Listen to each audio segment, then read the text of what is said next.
खुलुमबाय। आंनि मुङा नायस्रां ब्रह्म, डिस्ट्रिक्ट चिरां, पिअ फानबारि, पिएस फानबारि।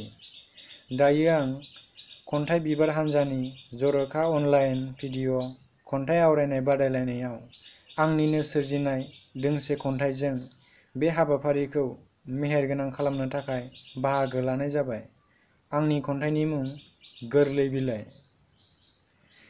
गोरलै बिलाइ। जेबोला आं उन्दैमोन, अबोला आं गांसे थमेनाय गोरलै बिलाइमोन।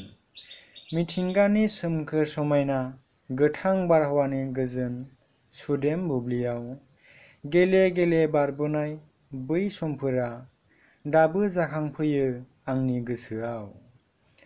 आं जेबोला गाबोमोन, अबोला आइया आंखौ मोस्रोम जोसि मोज्लाय जोसि बामखांना दांनाय बिलिरनायजों सब खुदुमनाया बागदाव होयो दाबो आंनि बिखाखौ गोसोखांब्ला साथा माथायै।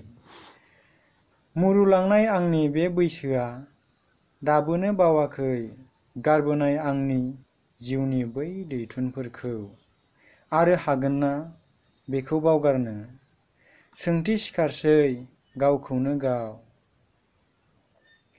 सोरगिदिं जिउनि सारिजार नायना मोनदांसै दाबो आं थारैनो बेसे गोजोन बेसे मोजां जिउनि बै उन्दै समालाय।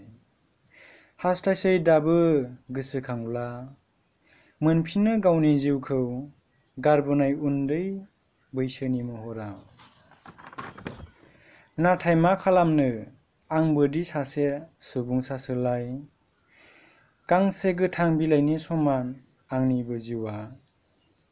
माब्ला समाव रानलांगोन आरो माब्ला समाव सिरिलांगोन बेनिबो थि सम गैया। हास्थायनायमानि जाफुंगोन बेबोथ' रोखा नंखाया। अब्लाबो आब्रा गोसोआ हास्थायबायो अराय गारबोनाय बै समफारिखौ गोसोखांना खिलिफिननो गोरलै बिलाइ महरै समनि मिथिंगा बिखायाव। गोजोन्थों।